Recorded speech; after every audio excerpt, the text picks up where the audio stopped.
Thanks to the latest Epstein dump, we now know who the banker's inside man in Britain was during and after the 2008 financial crash.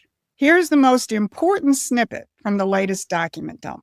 It's about Lord Peter Mandelson, and here's how Jeffrey Epstein describes him. Well, for all intents and purposes, Petey is now acting deputy prime minister. What was Jeffrey Epstein, who was in jail when that was written, and Lord Peter Mandelson doing in the aftermath of the 2008 financial crash? Remember, these discussions are going on while the bankers are being bailed out and the global financier elite are being saved. But instead of that story, here's what you're being inundated with. Now, if you read the TDS-infected press like The Guardian, you'll see headlines like, Trump news at a glance. Epstein files release shows emails with Trump officials, past and present. Or on the other side of the political spectrum, Fox News focuses on new Epstein documents include photos of Bill Clinton, shirtless in hot tub, socializing with Michael Jackson. Or if you want to go hardcore British psyops, The Telegraph says Epstein's links to Putin and Kremlin spies raise fears he was a Russian agent. Now, here's what they don't want you to think about.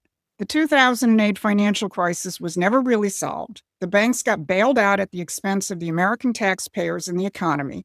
And now Donald Trump is finally taking down that criminal free trade system of the global bankers. On the very same day these new Mandelson revelations came out, Donald Trump was busy dismantling what is left of that old world order with dramatic new economic moves, including the creation of a strategic critical minerals reserve. Now, if you think this is a coincidence, you haven't been paying attention. And most important, it's not about sex and blackmail.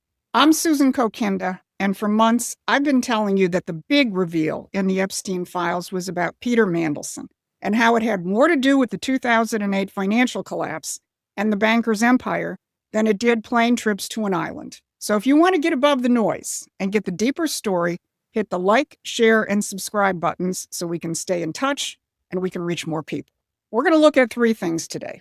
First, the new Epstein revelations on Mandelson and why Epstein called him the acting deputy prime minister during the 2008-2010 financial crisis. How President Trump is addressing the root causes of that financial collapse by abandoning the bankers' model of free trade.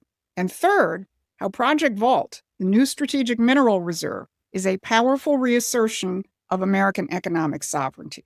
So the real big casualty of this latest dump is Lord Peter Mandelson, the former British ambassador to the United States who had the assignment of trying to manage Donald Trump.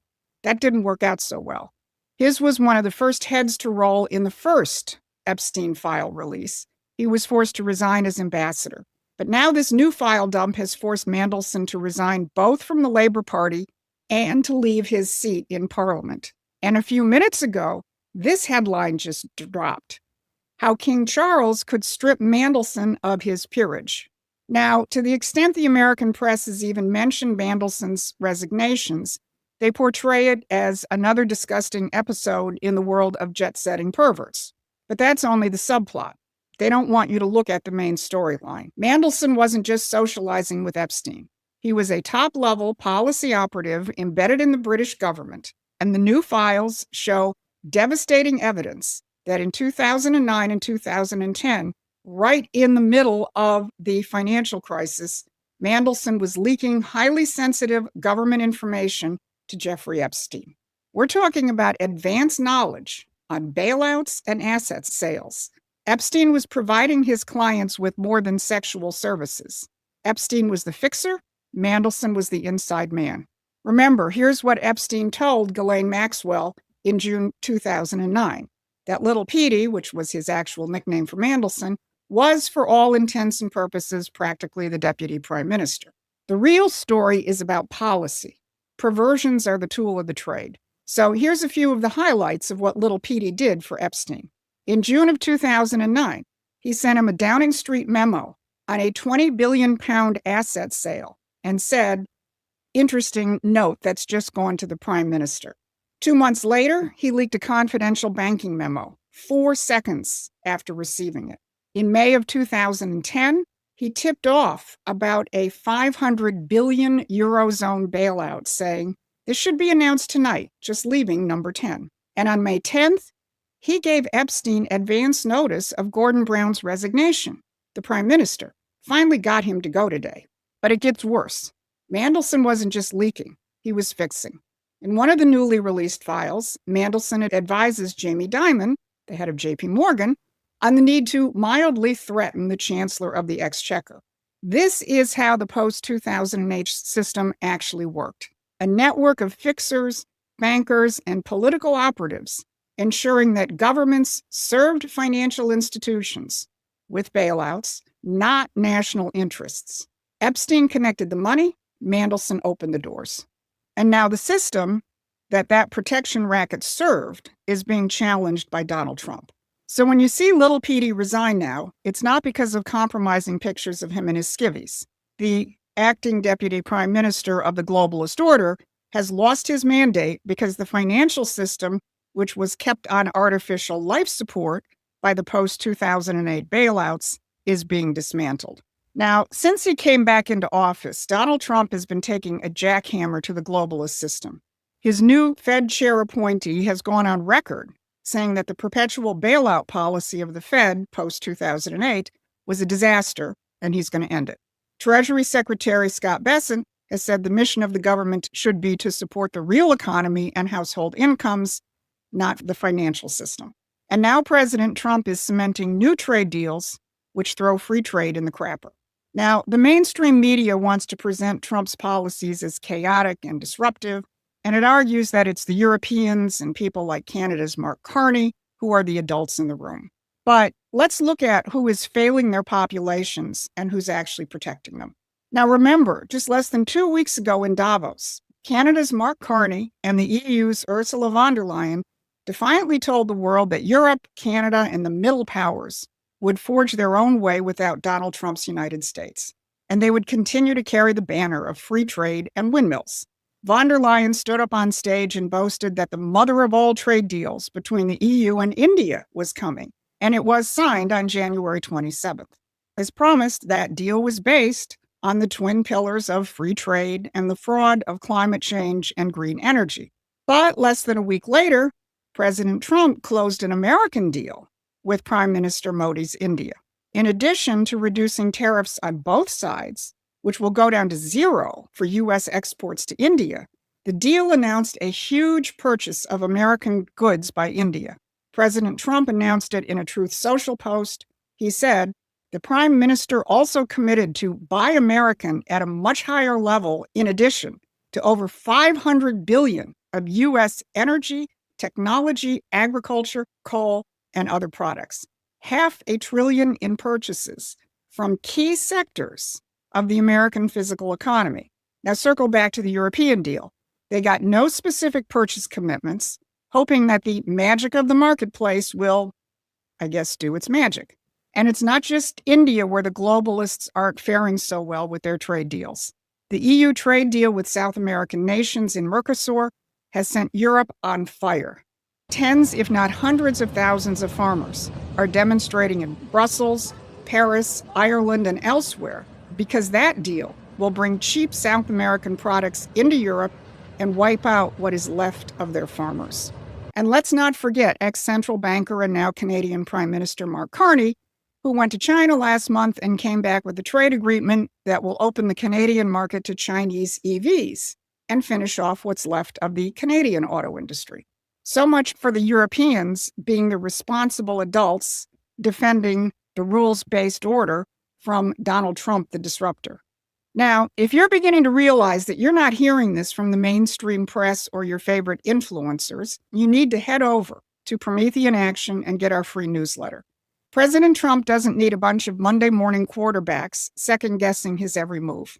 He needs people who are on the battlefield with him, and that's where we will put you.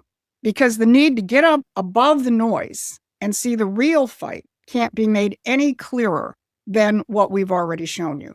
Now, it gets even more interesting. Yesterday, President Trump was asked about Mandelson's resignation, and after saying that he hadn't heard about it, he took the opportunity to point out this. I really don't know too much about it. I know who he is.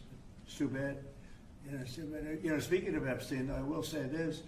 a reporter named Wolf and Epstein conspired. This just came out yesterday in the millions of pages of documents, how crazy this is, conspired against me in order to fight like hell to make sure I lose the election. That's the only thing that was mentioned about me. Now, about Democrats, some really bad stuff, but about me, that Wolf, whoever Wolf is, he wrote a book, a couple of books, and Epstein conspired against me. But then the president said something even more important. You know, when Epstein was alive, nobody cared about him. When he's dead, they care about him.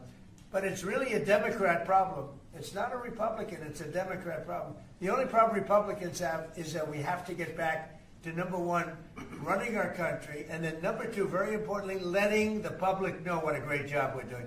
We have the greatest economy in the history of the world. We have $18 trillion being spent.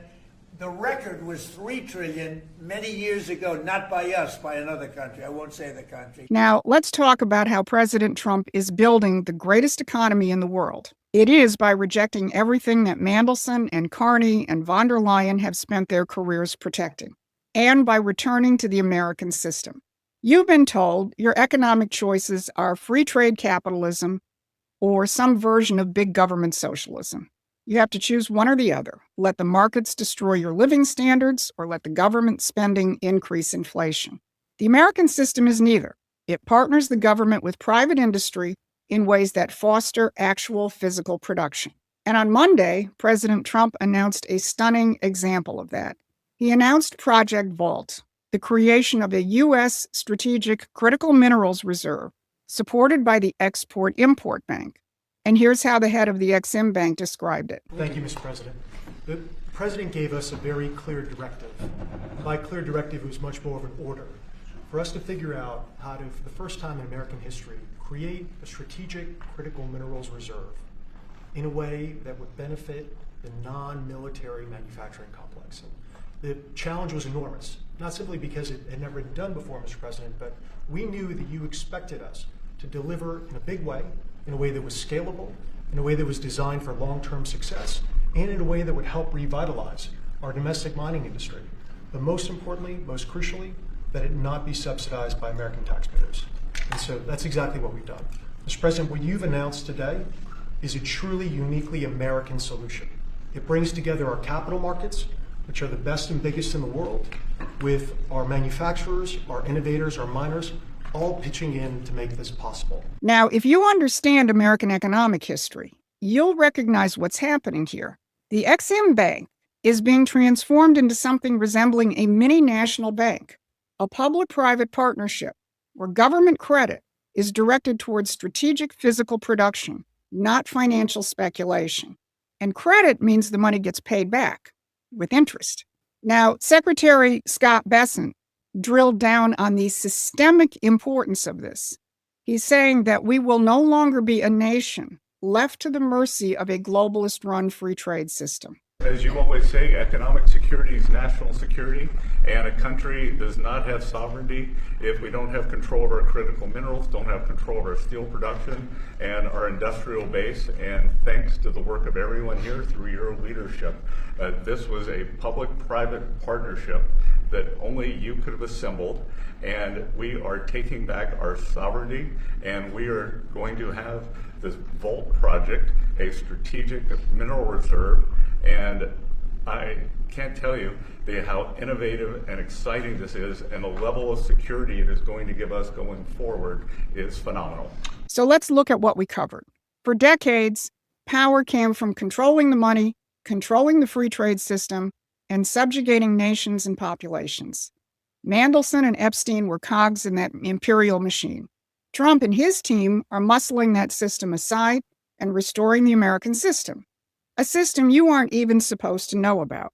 Remember, 2 weeks ago, our trade ambassador, Jameson Greer, gave a speech at Davos entitled, "The Hamiltonian Economic System That Too Many Have Forgotten."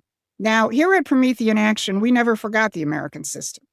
And that's why we've been at the forefront of the fight to support the Trump administration's revival of it. Paid memberships and contributions to Promethean Action will help us build this movement. So please go to our website and join up. Because Mandelson's fall isn't just a scandal. It represents something much bigger. The fixers who manage the old system are being exposed at the same time that the globalist system itself loses its grip, thanks to Donald Trump. That's the real story this week. This has been your midweek update. Thanks for watching. Please take a moment and subscribe to our free newsletter at prometheanaction.com.